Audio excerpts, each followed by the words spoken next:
എന്ന് പറയുന്നത് അറബിന്റെ സമയമാണ്. ഉദഹിയത്ത് അറുത്തു കൊടുക്കാനുള്ള സമയം എപ്പോ തുടങ്ങുന്നു, എപ്പോ അവസാനിക്കും. തുടക്കം പെരുന്നാൾ ദിവസത്തിന്റെ സൂര്യൻ ഉദിച്ച്, അതായത് നമുക്ക് മറ്റൊന്ന് ശനിയാഴ്ച പെരുന്നാൾ ദിവസത്തിന്റെ സൂര്യൻ ഉദിച്ച് ചെറിയ രൂപത്തിൽ ഒരു 2 റക്അത്ത് നിസ്കാരവും 2 ഖുതുബ നിർവഹിക്കുന്ന സമയം കഴിഞ്ഞാൽ പിന്നെ അറവ് നടത്താം. പിന്നെ കുറെ നേരം വേണമെന്നില്ല. ചെറിയ രൂപത്തിലുള്ള നിസ്കാരത്തിന് ഖുതുബക്ക് ഒരു 5-10 മിനിറ്റ് മതി, 10 മിനിറ്റ് മതി. അങ്ങനെ ആ സമയമായാൽ അറവ് നടത്താൻ പറ്റും. പക്ഷെ ഏറ്റവും നല്ല സമയം മതകളിലൊക്കെ പറയുന്ന ഏറ്റവും അറവിന്റെ തുടങ്ങാനുള്ള സമയം സൂര്യൻ ഉദിച്ച് ഒരു കുന്തം ഉയർന്നതിന് ശേഷമാണ്. അപ്പൊ അതിന് നമ്മള് മാങ്ങാരക്കുകയും ഒരു സമയം പറയുന്നത് ഏകദേശം ഒരു 18-19 സെക്കൻഡ്,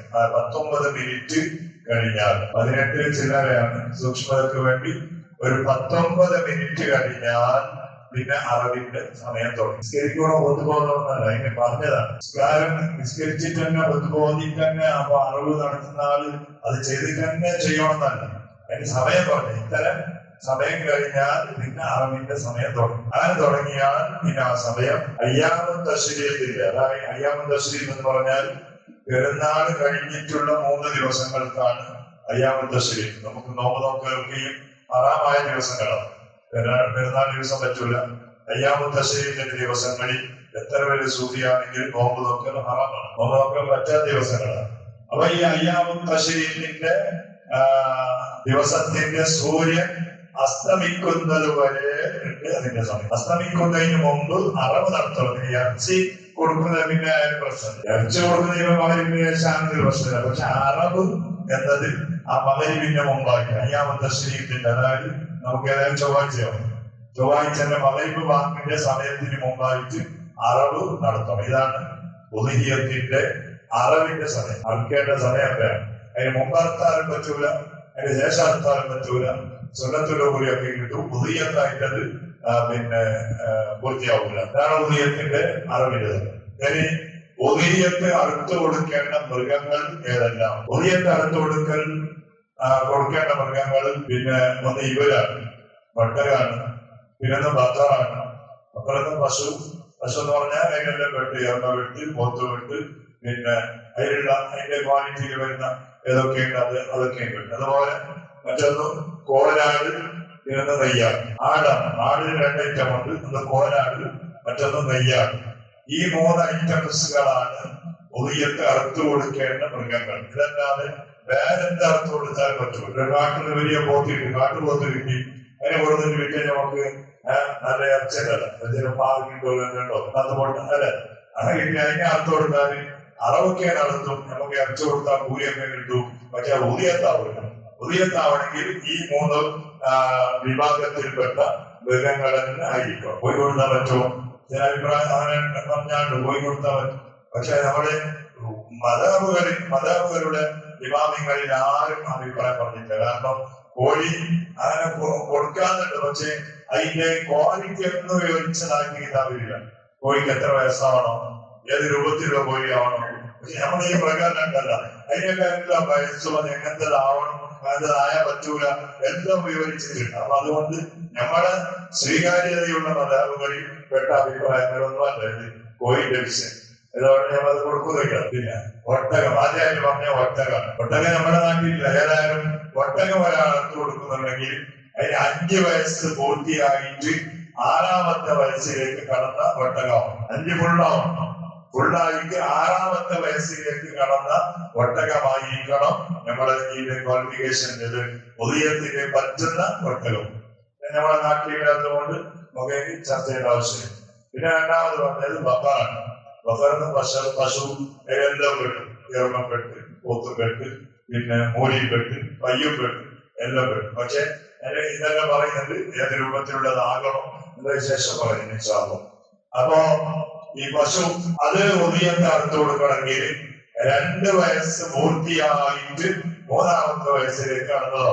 2 വയസ്സ് പൂർത്തിയായിട്ട് 3ാമത്തെ വയസ്സിലേക്ക്, രണ്ടിന്റെ ഇടയിലുള്ളത് അത് തൊടുത്താൻ പറ്റൂല. ചില ബ്രോക്കർമാരുടെ വന്നിട്ട് ഞങ്ങൾ ഒപ്പിക്കാൻ വേണ്ടി പറയുന്നത് അതിന് പല്ല് പോയി, അതിന് അത് പോയി, ഇത് പോയി അർത്ഥ കൊടുക്കുക. അതിന്റെ കണക്കൊന്നും നമ്മുടെ ഭക്ഷണത്തിന്റെ വിഷയത്തിൽ പല്ലിന്റെ കണക്കൊന്നുമില്ല, വാക്സിന്റെ കണക്ക് മാത്രം. വാക്സിന്റെ കണക്ക് മാത്രം രണ്ടും പൂർത്തിയാകണം, മൂന്നാമത്തേലേക്ക് കടക്കണം.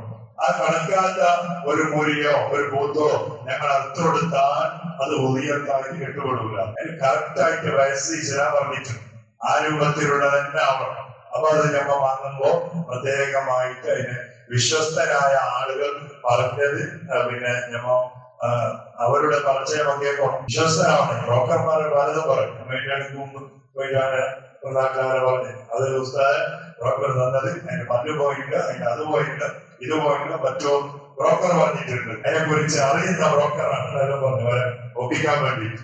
അവ പറഞ്ഞു ഏതായാലും 2 വയസ്സായിട്ടില്ല, ആയിട്ട് മൂന്നാമത്തേക്ക് കടന്നിട്ടുണ്ടെങ്കിൽ പറ്റും, ഇല്ലെങ്കിൽ പറ്റും. നമുക്ക് അർത്ഥം കൊടുക്കാൻ പറ്റും, മറ്റുള്ള ആവശ്യത്തിന് സ്ഥലം കൊടുക്കാൻ ഇതിനല്ല പറ്റും, പക്ഷെ ഈ പറ്റൂല, നമ്മുടെ ഊർജത്തിന് അത് പറ്റൂല. അതുപോലെ മറ്റൊന്നാണ് നമ്മുടെ ആട്. നമ്മുടെ നാട്ടിലുള്ള ആട് പോരാടെന്ന് പറയും.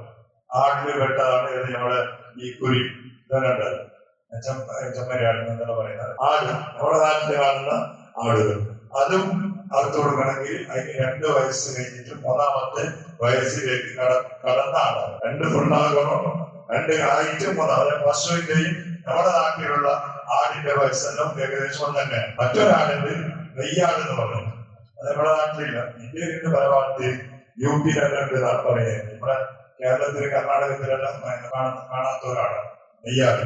ചെറിയ പ്രായത്തിൽ തന്നെ നല്ല ഉഷാറായിട്ട് നല്ല തടിയും അത് ഇതല്ലോ. അപ്പൊ അങ്ങനത്തെ ആടാണെങ്കിൽ നെയ്യാടാണെങ്കിൽ 1 കൊല്ലാണ് അതിന്റെ വയസ്സ്. 1 പൂർത്തിയാക്കി 2ലേക്ക് കടക്കണം. ആ ആടിന് പല്ലിന്റെ വിഷയം വരും. നെയ്യാടാണെങ്കിൽ അതിന്റെ പല്ല് പോയിട്ടുണ്ടെങ്കിൽ ചിലപ്പോ 6 മാസം തന്നെ അതിന്റെ പല്ല് പോകുന്നു ആ ആടിന്. അതാണെങ്കിൽ അത് പറ്റുന്ന പുതിയ 1 വയസ്സ് പൂർത്തിയാവണം. ചിലപ്പോ അതിന് മുമ്പ് തന്നെ അതിന്റെ പല്ല് ഒരു പല്ല് പോകുന്ന ഒരു കണക്ക് പറയുന്നുണ്ട്. പോയാൽ 6 വയസ്സാണ്, 6 മാസമാണെങ്കിലും ആ ആട് പറ്റുന്നതാണ്. കാരണം അത് നല്ല തടിയും ഇറച്ചെല്ലാം ചെറിയ പ്രായത്തിൽ തന്നെ ചെറിയ മാസത്തിൽ തന്നെ ഉണ്ടാവുന്ന രൂപത്തിലുള്ള ഒരാടാണ്. പക്ഷെ അത് നമ്മുടെ നാട്ടിലില്ല. നമ്മുടെ നാട്ടില് ഉള്ള ആടുകൾക്ക് അത് ബാധകം. നമ്മുടെ നാട്ടിൽ കാണുന്നത് ആട്, മറ്റേ കുരി ഇതെല്ലാം ഉണ്ടല്ലോ. ഇതെല്ലാം അറുത്തു കൊടുക്കണമെങ്കിൽ 2 വയസ്സ് പൂർത്തിയായിട്ട് 3ാമത്തെ വയസ്സിലേക്ക് തന്നെ കടക്കണം. ഇതാണ് ഇതിന്റെ വയസ്സിന്റെ കണക്ക്. ഇൻഷാ അല്ലാഹ് ഇനി അതിന്റെ രൂപങ്ങൾ എന്താണ് നമുക്ക് വിവരിക്കാം. അള്ളാഹു ചെയ്യുമാറാകട്ടെ ഇൻഷാ അല്ലാഹ്. ഏതായാലും ഇതിനു വേണ്ടി നമ്മൾ ഒരുങ്ങണം. നിയത്തിന്റെ കാര്യത്തിൽ നമ്മൾ ഒരുങ്ങണം ഇൻഷാ അല്ലാഹ്.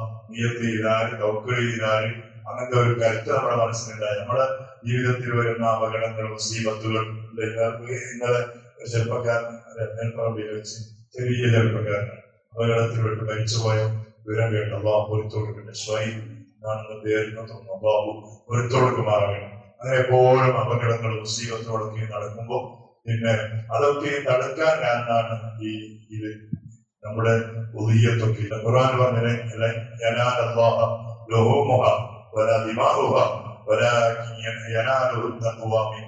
അത് കഴിഞ്ഞിട്ട് പിന്നത്തെ ആയത്തിൽ പറയുന്നത് ഈ അടുത്ത് കൊടുക്കുന്ന ഈ ഉദിയത്ത് അത് നിങ്ങളുടെ ജീവിതത്തിൽ വരുന്ന യുദ്ധാർത്ഥിയുള്ളതിനാമനന്ദരായത്തിന്റെ ശേഷം അതിന് നിങ്ങൾക്ക് വരുന്ന മുസീബത്തുകൾക്ക് തടുക്കാൻ അത് വലിയ കാരണമായിരിക്കണം.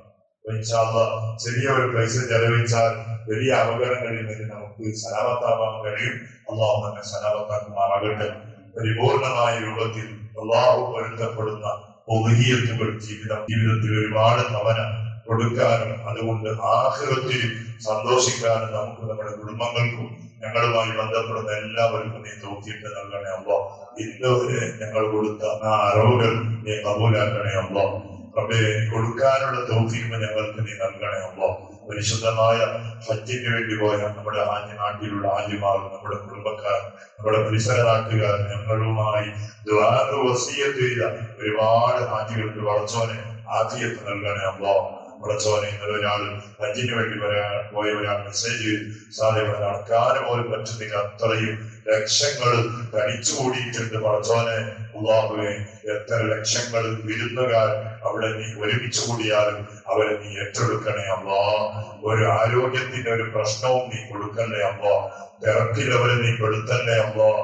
എല്ലാ രൂപത്തിലും പടച്ചവനെ മഖബൂലായ മർദിയായ ഹജ്ജ് കർമ്മം ചെയ്യാൻ സർവ്വ ഹാജിമാർക്കും നീ തൗഫീഖ് നൽകണേ അല്ലാഹ്, ആഫിയത്ത് നൽകണേ അല്ലാഹ്. നമ്മുടെ സദസ്സിൽ ഹജ്ജ് ചെയ്തവരുണ്ട്, ഉംറ ചെയ്തവരുണ്ട്, നീ കബൂലാക്കണേ റഹ്മാനെ. ചെയ്യാത്ത ആളുകൾക്ക് ചെയ്യാനുള്ള അവസരം അല്ലാഹ് ആരോഗ്യമുള്ള സമയത്ത് തന്നെ നീ നൽകണേ അല്ലാഹ്. പഠിച്ചവനെ, ഒരുപാട് ആളുകൾ പലവിധ രോഗങ്ങളുള്ള നിന്റെ പേരിൽ വസിയത്ത് ചെയ്തവരാണ്. ശിഫ നൽകണേ അല്ലാഹ്. രോഗങ്ങൾ മുഴുവനും മാറ്റിക്കൊടുക്കണേ അല്ലാഹ്. ബേജാറുകൾ തീർത്തു കൊടുക്കണേ അല്ലാഹ്. നമ്മിൽ നിന്ന് മരിച്ചുപോയ എല്ലാ മുഅ്മിനീങ്ങളും മുഅ്മിനാത്തുകളുടെ ഖബറിടം നീ സ്വർഗമാക്കണേ അല്ലാഹ്. ബിഹഖി സയ്യിദിനാ മുഹമ്മദിൻ സ്വല്ലല്ലാഹു അലൈഹി വസല്ലം. ഹസ്ബുനല്ലാഹ് ونعم الوكيل، نعم المولى ونعم النصير. حسبنا الله ونعم الوكيل، نعم المولى ونعم النصير. حسبنا الله ونعم الوكيل، نعم المولى ونعم النصير. صلى الله على محمد.